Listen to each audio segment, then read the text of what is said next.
Everyone remembers Jacob's ladder. but no one remembers my embrace. I was the brother who lost everything and still chose forgiveness. You've heard my name. Esau, the wild one, the hunter, the fool who traded his birthright for a bowl of stew. At least, that's the version people like to tell.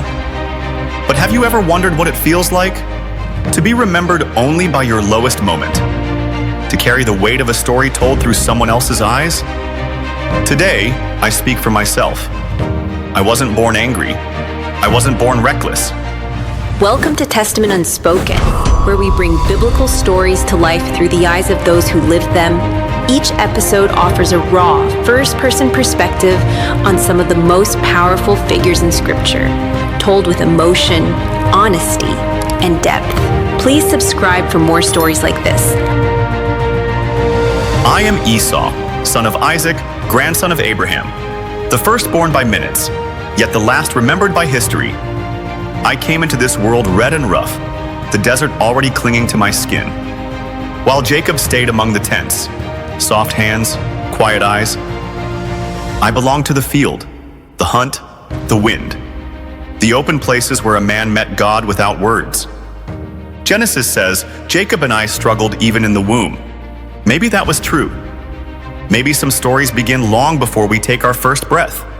But I loved my brother, more than anyone ever knew. People say I was simple.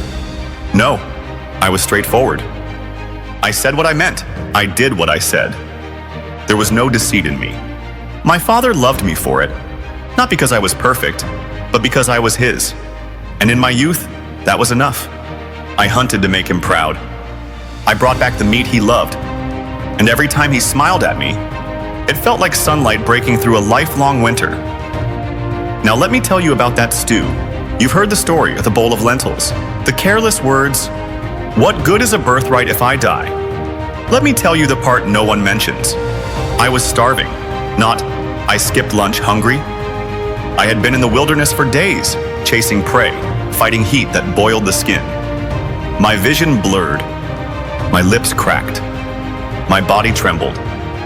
And there he sat, Jacob, stirring a pot, the smell rising like a hook into my ribs. He saw my weakness. He waited for it. People say I despised my birthright. No! I was exhausted. I was vulnerable. I needed help. And Jacob saw an opportunity. "Sell it to me," he said. My birthright, reduced to a bargain. Not out of malice, perhaps, but out of a lifetime of wanting what was mine by breath, by first cry, by destiny. I said yes, a calculated strike. Did I value it? Yes. But I never imagined my own brother would demand it in exchange for survival. I said the words that haunt my story, but he set the trap, and I walked into it. But because in that moment, survival felt more urgent than inheritance. But people don't care for context, they care for headlines. If the stew wounded me, the blessing broke me. My father Isaac, old, blind, leaning on memories more than sight, sent for me. I remember his voice, "Prepare me the food I love, that I may bless you." I ran like a man on the edge of glory. But while I was gone, my mother called Jacob, wrapped him in my clothes, covered his hands in goat hair, and sent him into my father's tent. While I prepared a meal for honor, Jacob prepared a lie. By the time I returned, my father trembled. The blessing, my blessing, already gone. Your brother came deceitfully and has taken your blessing. The scream that tore out of me wasn't anger, it was heartbreak. Bless me, me also, my father. But the heavens were silent. Jacob walked away with the future. I was left with the fragments, and something inside me cracked. I won't lie to you. For a time, hatred lived in me like fire in dry grass. I will kill my brother Jacob, not because I loved violence, but because the pain was too heavy to carry. The deceit, the betrayal, the injustice. It all pressed on my chest until murder felt like mercy. But God had other plans. Jacob fled. I remained, and the years began to carve humility into my bones. I married, I built my herds. I raised my children. I became a chief, a leader, a man seasoned by time rather than bitterness. I became strong, not just in bodies, but in peace. I stopped living in Jacob's shadow. I became a man shaped by forgiveness, long before I ever spoke it. But forgiveness? That did not come easily. Every time my hands touched the rough skin of a goat, I remembered the deception. Every time the tents rustled at night, I imagined Jacob stepping away with everything that should have been mine. But bitterness is a poison that tastes like strength and kills like weakness. The longer I carried it, the more it tried to own me. So I laid it down. Not all at once, but slowly, painfully, honestly. Years passed. Then word reached me. Jacob is coming, with servants, with herds, with gifts, with fear. He thought I still burned with hatred. He expected my spear, not my arms. But anger no longer ruled me. Time had softened what pain had sharpened. The morning he approached, my heart pounded like thunder. I saw him, limping, trembling, the weight of guilt bending his shoulders. I ran, not as a hunter after prey, but as a brother chasing restoration. When I reached him, I didn't strike. I embraced him. We wept, both of us, two men broken by choices and bound by blood. Heaven came down in my arms that day, not because he deserved my forgiveness, but because I deserved my freedom. History remembers Jacob as chosen, but chosen doesn't mean better, and rejected doesn't mean unloved. I was not the villain. I was not the fool. I was not the mistake. Losing the birthright taught me this. A blessing stolen is not a destiny stolen. I did not become Israel, but I became a great nation. I did not inherit the covenant, but I inherited peace.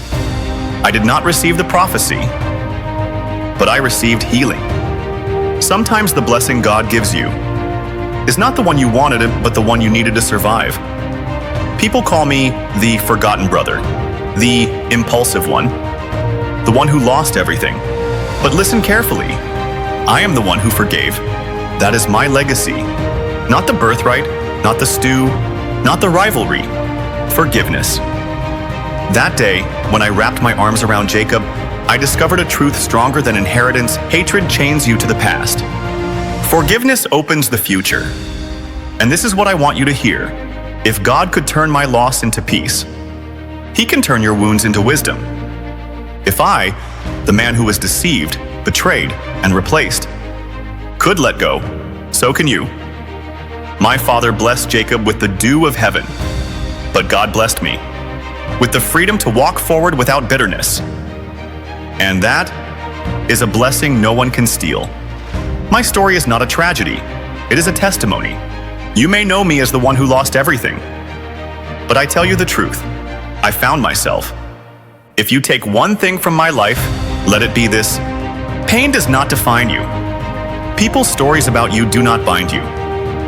You can rise beyond misunderstanding and reclaim the narrative of your own life. I am Esau. Misunderstood, yes, but never forgotten. People tell Jacob's story as though he were the only one who encountered God. Forgiveness is also a divine encounter. And on that dusty road, under the weight of years of betrayal, I met God in my own way. In the breaking of my anger, in the softening of my spirit, in the courage to open arms instead of raising swords. Forgiveness is its own blessing. A blessing no one can steal, no deception can take, no birth order can determine. They remember Jacob's dream, but they forget my decision. His ladder reached toward heaven, but my embrace brought heaven down into the dirt where brothers stand face to face. Jacob had angels in his vision. I carried mercy in my arms. If you found meaning in these stories, don't forget to share them with others and subscribe to the channel. Your support is highly appreciated. Thank you. Hit the notification button.